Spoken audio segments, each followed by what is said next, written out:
दोस्तों, आज हम जानेंगे awaken the giant with in book summary. Author है एंथनी रॉबिन्स।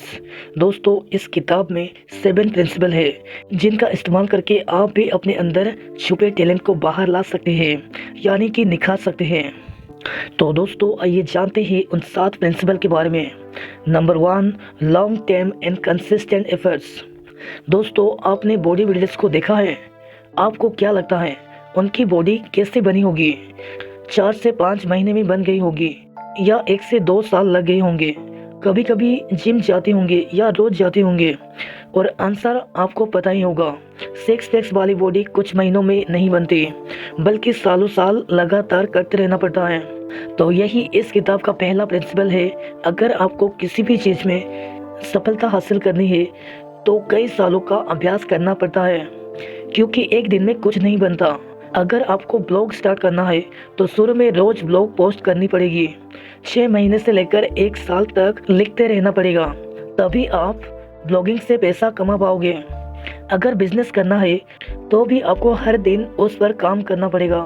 बिजनेस सेट होने में भी 1 से 2 साल लग जाते हैं, लेकिन एक बार ब्लॉग या बिजनेस स्टार्ट हो जाए तो फिर अपने आप ही पैसा कमाने लगता है। बाद में उस पर कोई खास मेहनत करनी नहीं पड़ती है। बहुत से लोग सालों की मेहनत का नाम सुनते ही भाग खड़े होते हैं। वे मेहनत ही नहीं करना चाहते, सब कुछ उन्हें थाली में परोस कर मिलना चाहिए। बहुत से लोग इसलिए रिच नहीं बन पाते क्योंकि वो थोड़ी सी मेहनत करते हैं, क्योंकि उससे जारी नहीं रख पाते हैं। तो सफलता के लिए यही प्रिंसिपल ऑथर ने बताया है कि कुछ साल लगे रहो और मेहनत करते रहो। यह रूल आप हर फील्ड में लगा सकते हैं, स्पोर्ट्स हो या आर्ट्स हो या साइंस, एंटरप्रेन्योरशिप एक्सेट्रा। लगे रहिए और रोज अभ्यास कीजिए। Number 2, link pleasure with good things, pain with bad habits. दोस्तों, पहले रूल में आपको लगातार अभ्यास के बारे में बताया गया। बहुत से लोग कुछ दिन तो अभ्यास शुरू करते हैं, लेकिन बहुत जल्दी छोड़ देते हैं। यही फर्क है एक सफल और असफल व्यक्ति में। सफल व्यक्ति हार नहीं मानता, बल्कि लंबे समय तक अभ्यास की अच्छी आदत डेवलप कर लेता है। जब सब सो रहे होते हैं तो वो पसीना बहा रहा होता है, या अपने कमरे में अपने टैलेंट पर काम कर रहा होता है। यहाँ एंथनी एक ट्रिक बताते हैं जिससे आप लगातार अभ्यास की आदत डाल सकते हो। वो ट्रिक है, जब भी आपको कोई अच्छी आदत डालनी हो तो उससे किसी खुशी से जोड़ दीजिए। जैसे बॉडी बिल्डिंग करनी हो तो आप उससे कौन सी खुशी, यानी कि रिवर्स से जोड़ सकते हो। कुछ एग्जाम्पल ये हो सकते हैं, आप हैंडसम दिखने लगोगे, आप मॉडलिंग में जा सकते हो, आप YouTube पर फिटनेस चैनल शुरू कर सकते हो जिससे आपकी अच्छी अर्निंग भी हो जाएगी। आप Instagram पर अपनी पिक्स डाल भी सकते हो, आपको ज़्यादा डेट्स मिलने लगेंगे, आप दूसरों से हेल्थी रहोगे, कोई आपको परेशान करने की हिम्मत नहीं करेगा एक्सेट्रा। जब इन खुशी की बातों को बॉडी बिल्डिंग से जोड़ कर देखोगे तो आप दोगुने जोश से बॉडी बिल्डिंग करने लगेंगे। बस बार बार इन बातों को याद करते रहे। जब भी छोड़ने का मन करे, इन बातों को जाने और याद करें। आपका ब्रेन फिर से मोटिवेट हो जाएगा और आप लंबे समय तक बॉडी बिल्डिंग में लगे रहोगे, और एक दिन आप भी जॉनसना जैसी बॉडी बना सकते हो। ऐसे ही अगर आपको ब्लॉगिंग करनी हो तो आप कौन सी खुशी उससे जोड़ सकते हो, पैसा, फेम, नेम एक्सेट्रा। तो दोस्तों, ये ट्रिक आप किसी भी अच्छी आदत के साथ कर सकते हो। उस आदत को रिवॉर्ड से जोड़ दीजिए। इसी प्रकार दोस्तों, अगर आपको बुरी आदत छोड़नी हो तो आप उसे किसी दुख या हार्म से जोड़ दीजिए। जैसे मान लीजिए आपको स्मोकिंग की आदत हो तो आप उसे इन चीज़ों से इससे जोड़ सकते हो। बुरी आदत को रिप्लेस करने के लिए एक अच्छी आदत पे डाल लीजिए। एक अच्छी आदत रोजाना 30 मिनट की वॉक या रनिंग हो सकती है, और ये किसी भी बुरी आदत को रिप्लेस कर सकती है। Number 3, awareness and clarity. दोस्तों, खुद को जानने की कोशिश करें कि आप क्या है और क्या करने के लिए इस पृथ्वी पर आए हैं। आपके अंदर कौन सा टैलेंट छिपा है जिसे आपको बाहर लाना होगा। समाज ने जो आपको बताया है शायद आप वो ना हो। जैसे पेरेंट्स हमेशा बच्चों को डॉक्टर या इंजीनियर बनने के लिए प्रेशर डालते हैं, लेकिन बच्चों को सोचना चाहिए कि क्या सच में डॉक्टर बनने से मुझे सच्ची खुशी मिलेगी, या मैं एक अच्छा एंटरप्रेन्योर बनने के लिए पैदा हुआ हूँ, या अच्छा गोल्फर, या अच्छा ब्लॉगर, या dancer, film director, novelist etcetera. Adult में ये शायद संभव ना हो, लेकिन बाद में भी सोचा जा सकता है। इसके लिए हमें अपने अंदर झांकना होगा। आत्मविश्लेषण करना होगा, अपने टैलेंट को पहचानना पड़ेगा। ये काम आपको खुद करना होगा, दूसरा आपके लिए ये नहीं कर सकता, आपके पेरेंट्स भी नहीं। इसके पश्चात आपको विचार में क्लैरिटी लानी पड़ेगी। दोस्तों, हमारे अंदर दिन रात असंख्य विचार घूमते रहते हैं, इससे हम कुछ भी क्लियर नहीं सोच पाते, आप अपना गोल भी ठीक से नहीं देख पाते। इसके लिए आपके जितने भी इंटरेस्ट है उन्हें पेपर पर लिख लीजिए, फिर देखिए कि उन सब में आप किस में दूसरों से बेहतर है। हो सकता है आपका इंटरेस्ट गाने में हो, लेकिन ये जरूरी नहीं कि आप में उसके लिए टैलेंट भी हो। कई बार हमें गलत भी लग सकते हैं, जिससे कुछ लोगों के फ्रेंड्स मजाक में बोल देते हैं तुम तो गजब की एक्टिंग करते हो।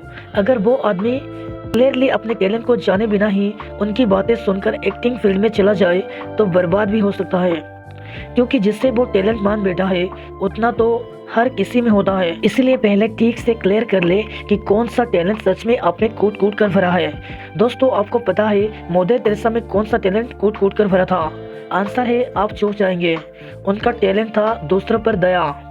इसी से उन्होंने गरीबों की सेवा करना शुरू किया और नोबेल प्राइज तक पहुंचे। पैसा, नेम, फेम सब मिला, लेकिन वो उनके लिए सेकेंडरी चीजें थी।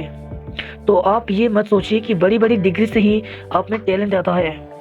आपके अंदर की कोई वैल्यू भी आपका टैलेंट बन सकती है। Number 4, master system, belief, values, reference, emotional status.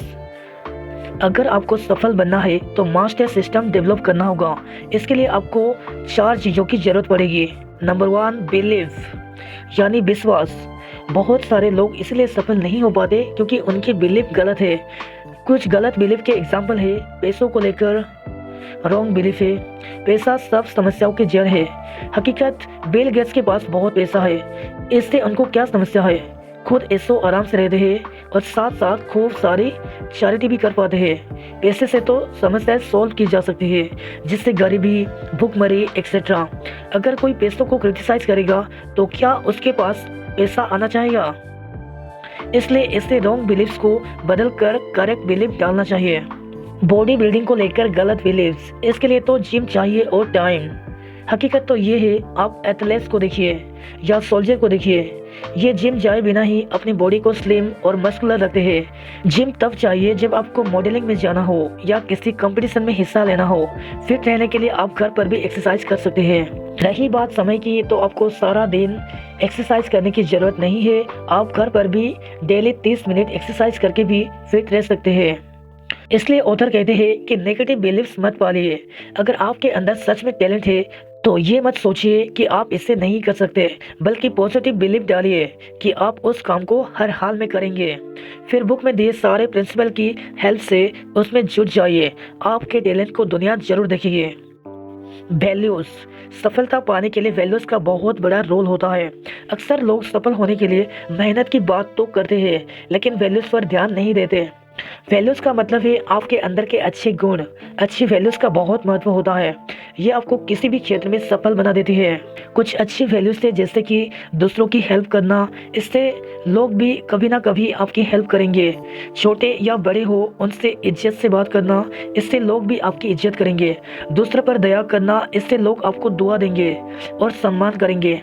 ऐसी कई वैल्यूज हो सकती है जो सफलता के लिए बहुत जरूरी है। कुछ लोगों में नेगेटिव आदतें होती है, जैसे झूठ बोलना, ईर्ष्या करना, झगड़ा करते रहना, धोखा देना, सफलता मिलने पर घमंड से भर जाना एक्सेट्रा। इससे लोगों की समाज में गलत छवि बन जाती है और मौका पड़ने पर दूसरे लोग भी उनकी हेल्प नहीं करते। इसीलिए अपने में पॉजिटिव वैल्यूज बढ़ाते रहे। जैसे बात बात पर गुस्सा करते हो तो अपने आप को बदलिए, आपका ही भला होगा। ऐसा ही वैल्यूज बढ़ाने की हर इंसान में गुंजाइश रहती है। तो आज ही अपने भीतर झांकिए और डिसाइड करिए कि अच्छी वैल्यूज डेवलप करेंगे। रेफरेंस, सफल बनने के लिए आपके पास एक रेफरेंस या एग्जाम्पल होना जरूरी है। आप अच्छा बॉक्सर बनना चाहते हैं तो आप किसका रेफरेंस लेंगे? हो सकता है आपके शहर में कोई अच्छा बॉक्सर हो तो आप उससे सलाह ले सकते हैं और उसकी कला भी सीख सकते हैं। ऐसे हर फील्ड में रेफरेंस ढूंढ लीजिए, इससे आपको बहुत ज़्यादा प्रेरणा मिलती रहेगी और आप आगे बढ़ते रहेंगे। इमोशनल स्टेटस, दोस्तों हमारे अंदर तरह तरह के इमोशंस होते हैं जितने इमोशनल होते हैं उतने ही इमोशनल स्टेटस होंगे। हमें इन इमोशनल स्टेटस को समझकर इनको कंट्रोल करना सीखना चाहिए। अगर आपका बॉस गुस्से वाली इमोशनल स्टेटस में है और आप उससे छुट्टी मांगने जाते हैं तो हो सकता है वो आपको इनकार कर दे, फालतू के 2 काम और पकड़ा सकता है। इसलिए आपको उसकी इमोशनल स्टेट्स को समझना पड़ेगा। जब वो हैप्पी इमोशनल स्टेट में होगा तब उससे बात करेंगे तो आपका काम बन जाएगा। इसलिए दूसरों की इमोशनल स्टेट्स को समझना बहुत जरूरी है। इसी तरह अपनी इमोशनल स्टेट को कंट्रोल करना आना चाहिए। जब सफलता मिलती है तो हम बहुत ज़्यादा हैप्पी स्टेट में चले जाते हैं। अगर हम उससे कंट्रोल नहीं करते तो हम में घमंड आ जाता है, लेकिन अगर कंट्रोल रखें तो हम हम्बल लगते हैं। लोग हमारी ज़्यादा इज्जत करते हैं, इससे हमारी वैल्यू बढ़ जाती है, हमें और सफलता मिलने लगती है। ऐसे ही किसी की बुरी बात पर हम एंग्री स्टेट में चले जाते हैं, हम उससे झगड़ा करने लगते हैं। इससे दोनों ही साइड का मूड खराब हो जाता है, दोस्ती में भी दरार आ जाती है। इसलिए हमें खुद को एंग्री इमोशनल स्टेट में जाने से रोकना आना चाहिए। Number 5, conviction, believe, reinforce, triggering event, action. Author कहते हैं कि अगर आपको सफल होना है तो कन्विक्शन पैदा करनी होगी। कन्विक्शन का मतलब है खुद पर विश्वास रखना और अपने गोल को प्राप्त करने के लिए जुट जाना। आप अपने अंदर कन्विक्शन 4 तरह से ला सकते हैं। Number 1, believe. सबसे पहले विश्वास कीजिए कि आप इस काम को कर सकते हैं। बिलीव पर हम आगे भी बात कर चुके हैं। Number 2, reinforce. इसके बाद उस भरोसे को मजबूत करिए, अपने गोल पर रोज मेहनत करिए, रोज खुद को मोटिवेट करिए। Number 3, triggering event. जब आपको जरा भी कुछ पॉजिटिव होता देखिए तो वो आपका ट्रिगरिंग इवेंट होता है। मतलब उस समय आप जान जाते हैं कि आप अपना गोल पूरा कर पाएंगे। Number 4, action.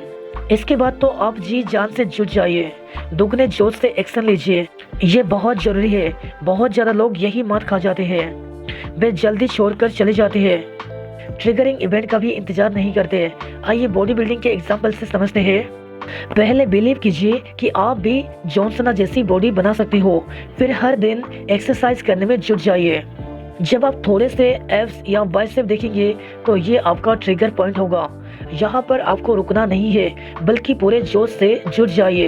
1 से 2 साल तक लगे रहिए, आपकी बॉडी फिटनेस मॉडल की तरह हो जाएगी। ऐसा ही आप किसी भी गोल को हासिल करने के लिए कर सकते हैं। ट्रिगर पॉइंट तक जरूर पहुँचे, वो बताता है कि हाँ कुछ हो रहा है, इसके बाद ही चमत्कार होते हैं। Number 6, ask quality question from subconscious mind. जब आप अकेले होते हैं तो आपको किसी भी प्रॉब्लम को सॉल्व करने के लिए इस टेक्निक का इस्तेमाल करना चाहिए। आप अपने सबकॉन्शियस ब्रेन से गोल से रिलेटेड क्वेश्चन पूछिए। जैसे ब्लॉगिंग का एग्जांपल ले लो तो आप पूछ सकते हो, मुझे तो लिखना ही नहीं आता, मैं कैसे ब्लॉग स्टार्ट करूं? आपका सबकॉन्शियस माइंड जवाब देगा, कंटेंट राइटर हायर कर लीजिए। आप वो कहाँ से मिलेगा? सबकॉन्शियस ब्रेन गूगल पर सर्च करें। इस तरह से आप कितने भी क्वेश्चन अपने सबकॉन्शियस ब्रेन से पूछ सकते हैं, उसके पास हर चीज़ का जवाब होता है। ऐसा सोने से पहले करें तो अच्छा रहेगा। आपका सबकॉन्शियस ब्रेन नींद में भी एक्टिव होता है, वो आपकी प्रॉब्लम का सलूशन ढूंढने में जुट जाएगा। Number 7, secret formula. तो दोस्तों वीडियो की सारी डिस्कशन का जो निचोड़ है उसी को फार्मूला के रूप में दे सकते हैं। अपने छुपे टैलेंट को बाहर लाना है तो ये 4 स्टेप्स का फार्मूला जरूर इस्तेमाल कीजिए। स्टेप नंबर 1, डिसाइड करें कि क्या करना है। स्टेप नंबर 2, फिर उस गोल पर जुट जाए। स्टेप नंबर 3, देखिए कि क्या चीज़ काम नहीं कर रही। स्टेप नंबर 4, अगर सफलता नहीं मिल रही तो स्ट्रेटेजी चेंज करें, लंबे समय तक गोल हासिल करने में लगे रहे। तो दोस्तों इस वीडियो में हमने 7 प्रिंसिपल के बारे में जाना। नंबर 1, लंबे समय तक काम करते रहे। नंबर 2, अच्छी आदत से सुखी और बुरी आदत से दुख को जोड़े। नंबर 3, अपने प्रति जागरूकता और स्वस्थता पैदा करें। नंबर 4, मास्टर सिस्टम डेवलप करें। नंबर 5, खुद पर आस्था और विश्वास पैदा करें। नंबर 6, अपने आप से सवाल पूछें।